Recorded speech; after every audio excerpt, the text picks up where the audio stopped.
Hey guys, I'm going to teach you on sharpening once again the easy, fast way. So stay tuned. I've been getting a lot of emails and all that, and you have too, haven't you, Randy? People saying, yeah, wanting to see sharpening again. I'm going to show you the easiest way to sharpen.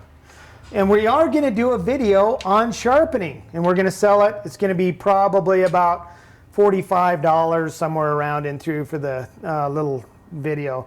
You can do a seminar with me down here. It is actually, to do that, it's $60. You sit here, and I give you all these knives, and I slop them down, go sharpen it, and I show you how to do it, and you just sit here all day with John Fitz and me, your co-host.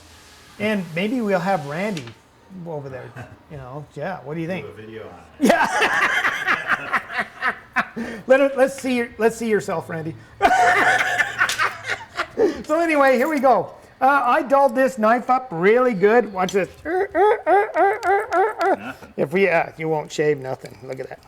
So what we're gonna do, remember, and if you go to my more advanced course where you get the thing, this is gonna help you. This is a Norton stone. Indian combination oil stone, okay? And this is rough, fine. Rough, fine.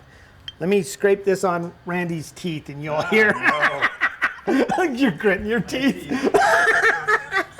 So anyway, what we're gonna do, we're gonna be working on the rough side, okay? This is 8 inches. They're around $25. It's a must need. Oil stones, all that other, I mean, yeah. Japanese water stones, you know what you do? You take them and you throw them. And just don't look at them. They're, dude, I'm telling you, this is the way to go. If you finish it up on this side, the red Indian stone, this is what I do, my famous hand-honed edge on that will bite you so fast, you just barely go up like that, you'll bite. And, but anyway, I'm gonna show you the way to do hunter honer that you can get from me for $25. Yeah, price went up. Sorry, guys. You know, so you got that, and you got the Norton stone. This is the rough. So what you want to do, you want to get a good relief edge. I'm going to go about like that. You can take your finger and put it about in the middle, and that's where you want to be. So we'll come up here like this, and we're going to go back and forth, and you can see. Oh, the other thing on this, guys, what you want to do, you want to boil this stone for about 2 hours. Because it's oil impregnated. It sucks in that. It just, you know, you don't want that. You want it to cut fast. So you boil the oil out of it. It still has a little bit. And you want to use water on it. I don't use anything. But what I'm doing is going back and forth, circular motions.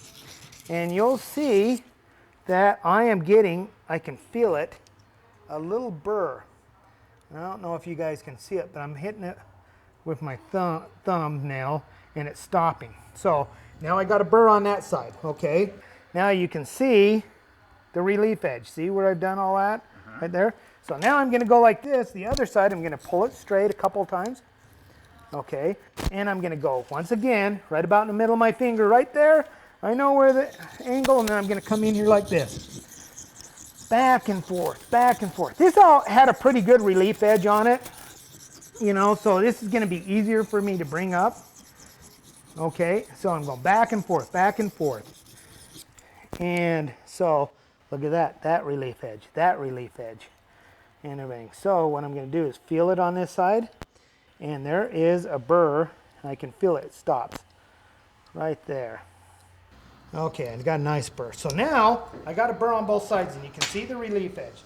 There's a relief edge there. You can see the little swirls in it right there. And you can see the little swirls in it on that side.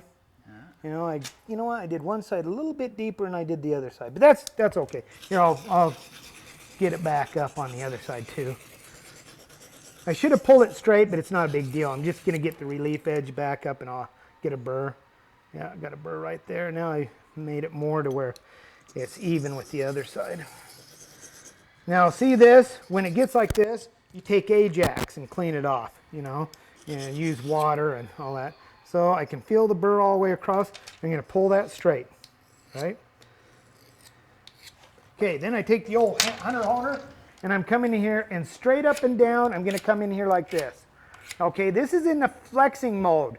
If I want it more aggressive, I could put a nickel or a quarter in there. So I'm going to come here like this. And you can actually do your serrations, because basically what goes dull in the serrations is the tips. So this will straighten your tips out. The inside of the serrations stay sharp unless you start screwing with them. Screwing them up, you know. Don't play with the inside. So we're going to do this for a while, and I'll see how we are so far. Wow, that's getting there. Okay, I'll keep doing it. You know, and remember, each steel's different, you know, that you're playing with. Now this hones, if you notice, there won't be any big shavings coming off this or anything like that. This just does what you want it to do. So we're finishing it up here. This is probably about 30, 40 times around and through there. But I'm going to take some little hair right here. Yeah, you can see how it pops them. Yeah. See, that's clean. Yeah. So there you go. That's good. And it will just do paper. Watch this. Whew. Yeah. Just slice. There you go. So that's how you do. And it's easy to do on this. This is a real small blade. So, you know. But stay tuned. If you want to see how it's hair popping sharp, we're going to do them on the Indian stones. We're going to sell the videos for about 45 bucks. So stay tuned. And it's a little bit harder, and you know, but this is a fast way to do it. You know, so Hunter Honer, you know, Norton stone, and that's it. And you got a sharp blade. So there you go, buddies. So easy way. Give me a call, 801-918-3725, and you can own your own Hunter Honer. Get the Norton stone at Woodcrafters or someplace like that. So keep your edges sharp, powder dry. Bye. Viewer emails here. Here's one from Jonick, and I already answered him once, but I'll tell you the deal on the thing. The Glocks that we have, we put Lone Wolf stuff on it, but the Glock, the 10 millimeter, the 45, and everything shot great with the 45 with the upper and all the other stuff. The magazine, great in the 45, but everybody that has a 10, if they're getting new 10 millimeter mags, have been having problems. The reason is because that lip, and I showed you, it's not going over far enough. I even contacted Glock, and they just kind of just like, whatever, you know, but that's why I had to take that gun down and make sure that lip's over. I had to literally go through about 20 mags to make sure I had 4 mags for that 10 millimeter that we're going to hook up. So that was a little problem with that. And Rocket's gun, we didn't know if she was shooting subsonic ammo at first.